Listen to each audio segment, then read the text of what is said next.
Les enfants sont rois ou les ravages des réseaux sociaux sur les plus jeunes, une amie dévouée, enquête sur les attentats de Paris et Disclaimer, le nouveau thriller psychologique du cinéaste oscarisé Alfonso Cuarón.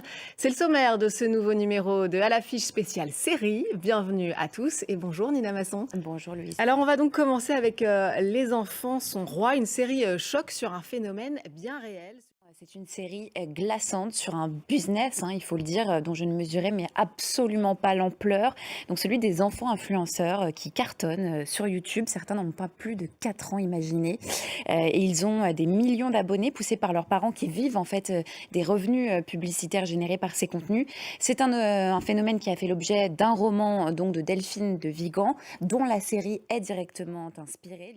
Alors, quand elle est kidnappée en plein jour, il y a forcément des millions de suspects. J'ai rencontré une partie du casting qui nous parle à la fois de la série, mais aussi du phénomène qu'elle expose. Regardez.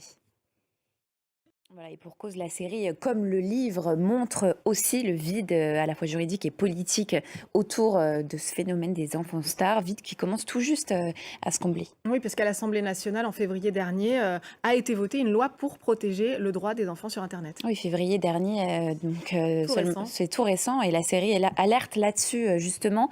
Panayotis Pasco qui joue dans Les enfants sont rois comparait d'ailleurs en interview l'invention des réseaux sociaux à celle de la voiture en termes de révolution métaphysique du monde. Sauf que pour les réseaux sociaux, eh bien, on n'a pas encore trouvé la ceinture de sécurité, ce qu'il disait, ce que je trouve très juste. Et cette série en est la parfaite illustration. Effectivement, une métaphore assez parlante. Alors, autre série inspirée d'un phénomène réel, une amie dévouée. Alors, c'est l'histoire vraie, racontée en série, de celle qu'on a appelée la mythomane du Bataclan. La mythomane du Bataclan, effectivement, du nom du livre enquête d'Alexandre Kaufmann, intitulé donc La mythomane du Bataclan. Florence, dans la vraie vie, cette femme qui a dupé les rescapés des attentats du 13 novembre au Bataclan en se faisant passer pour une victime. Je rappelle qu'il y a eu 90 morts. Ce n'est pas la première fois que le grand, comme le petit écran d'ailleurs, s'empare de cette histoire. Au cinéma, il y a eu Vous n'aurez pas ma haine.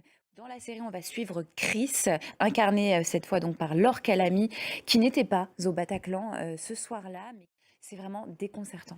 Oui, puis alors cette femme, dans la vraie vie, cette fois, a été condamnée en 2018 à 4 ans et demi de prison ferme. Le journaliste Alexandre Kaufmann, qui a participé donc à l'écriture de la série, explique dans des interviews à quel point le mensonge a été dévastateur pour les victimes bien réelles. Oui, c'est ce qu'elles expliquent parce que cette Chris, Florence, donc Chris dans la série, va se faire passer pour une survivante. Elle va aller très loin dans le mensonge. Le spectacle est, je dois le dire, insupportable, pénible, malaisant, parce qu'il transgresse en fait ce qu'il y a de plus sacré dans notre société qui est toujours très abîmée par ces attentats. Pour moi, il y a un côté assez gênant dans la manière d'exploiter en quelque sorte ce traumatisme national. D'ailleurs, la série ne fait pas du tout l'unanimité chez les vraies victimes du 13 novembre. Remettre en lumière cette femme, c'est, je cite, rajouter de la douleur à la douleur. Et franchement, je la comprends. On la comprend. On va passer à des séries un peu plus réjouissantes. Oui, on en a Nina, besoin. on en a besoin après tout ça. Et votre coup de cœur du mois, ça s'appelle Disclaimer. C'est avec Kate Blanchett. Voilà la nouvelle série du cinéaste mexicain Alfonso Cuarón, de retour derrière la caméra 6 ans après le magnifique Roma. Donc Disclaimer, c'est l'adaptation en 7 épisodes du best-seller éponyme de l'américaine Renée Knight. Alors vous l'avez dit, il y a la magnifique Kate Blanchett au casting, et puis Alfonso Cuarón, qui avait quand même déjà été Oscar du meilleur réalisateur pour Roma ou Gravity, donc ça promet. Oui, Alfonso Cuarón qui déploie tout son talent cinématographique dans une mise en scène ultra travaillée, avec une esthétique propre pour chaque temporalité et pour chaque personnage. Donc cette série, c'est un écrin cinématographique dans lequel j'invite tout le monde à se blottir en ce moment. Si vous voulez justement une série qui vous sort du réel, regardez Disclaimer, finalement elle porte assez bien son nom. Bon. Et on va terminer avec Rematch, qui, elle, avait reçu le Grand Prix à la Série Mania.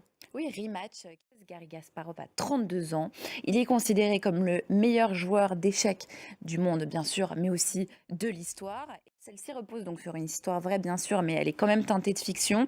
En tout cas, elle montre une chose, c'est qu'à l'aube du 21e siècle, le futur de l'intelligence artificielle est déjà bel et bien en marche. Franchement, c'est captivant du premier au dernier coup, puis c'est gratuit, c'est sur arte.tv. Et ça fait réfléchir sur la place des machines. Merci beaucoup, Nina. À bientôt pour parler On va davantage de séries et merci à vous de nous avoir suivis. N'oubliez pas de nous retrouver sur france24.com ainsi que sur tous nos réseaux sociaux. On va se quitter donc sur des images de la mythique partie d'échecs entre Garry Kasparov et un ordinateur IBM dans un rematch. Je vous laisse découvrir et vous dis à très vite.